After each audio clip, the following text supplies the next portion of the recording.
মাঠে নেমেই ভারতীয়দের ব্যাটিং তাণ্ডব, যেন ভারত ঝড়ে রীতিমতো উড়ে গেল দ্বীপ রাষ্ট্রের বোলাররা।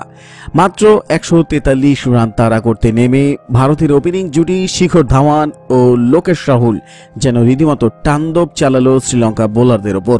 চোট কাটিয়ে দলে ফিরেই অনবদ্য ব্যাটিং করলেন ওপেনার শিখর ধাওয়ান। অন্যদিকে দুর্দান্ত ফর্মে থাকা KL রাহুল খেললেন চমৎকার ইনিংস।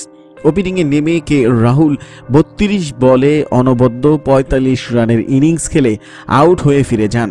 তিনি কোহলির জায়গায় ব্যাট করতে নামেন তরুণ ব্যাটসম্যান শ্রেয়াস আয়ার। তবে আয়ারকে বেশি সময় দিতে পারলেন না ধাওয়ান। ফের ব্যক্তিগত 50 মিস করলেন ধাওয়ান। 32 রান করে LBW এর ফাঁদে পড়ে ফিরে যান ধাওয়ান। 4-এ ব্যাট করতে নামেন রান মেশিন কোহলি। এরপর কোহলি আর তরুণ শ্রেয়াস এর দুর্দান্ত ব্যাটিং শৈলীতে পানির মতো সহজেই শ্রীলঙ্কার দেওয়া টার্গেট পূরণ করে জয় হাসিল করে নিল ভারতীয় দল। এর আগে প্রথম টি-20 ম্যাচে এক বলও খেলা হয়নি। ইন্দোরেও দ্বিতীয় টি-20 ম্যাচে ছিল শিশিরের ভ্রুকুটি। উইকেটে অবশ্য জুজু নেই, প্রচুর রান হতে পারে বলে মত বিশেষজ্ঞদের। এরকম অবস্থায় টস জিতে প্রথমে বল করার সিদ্ধান্ত নেন ভারত অধিনায়ক বিরাট কোহলি। টি-20 ফরম্যাটে রান তাড়া করতে দক্ষ ভারত, কিন্তু প্রথমে ব্যাট করে সেই রান ধরে রাখাতেই দুর্বলতা রয়েছে টিম ইন্ডিয়ার। কিন্তু সিরিজের প্রথম ম্যাচ না হয় ঝুঁকি নিতে নারাজ ভারত, তাই টস জিতে মঙ্গলবার শ্রীলঙ্কাকে ব্যাট করতে পাঠানোর সিদ্ধান্ত নেন ভারত। ব্যাট হাতে শ্রীলঙ্কার ব্যাটসম্যানদের ভয়ঙ্কর হতে দিলেন না বুমরা, সাইনি, কুলদীপরা। ব্যাটিং উইকেট পেয়েও ধীর গতিতে রান তুলল দ্বীপ রাষ্ট্র। পার্টনারশিপ হলো না, 4 ছক্কার বৃষ্টিও হলো না।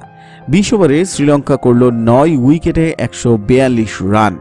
প্রত্যাবর্তনের জসপ্রীত বুমরার দিকে নজর ছিল সবার। কখনো স্লোয়ার, কখনো গতির হেরফের ঘটিয়ে শ্রীলঙ্কার ব্যাটসম্যানদের বেগ দেন তিনি। সানাকাকে যে বলটা বোল্ড করেন বুমরা, তার গতি আগেই কমিয়ে দিয়েছিলেন। শেষ ওভারটি অবশ্য ভালো করেননি বুমরা। তাকে সামলে খেলতে গিয়ে দ্বীপরাষ্ট্রের ব্যাটসম্যানরা উইকেট দেন।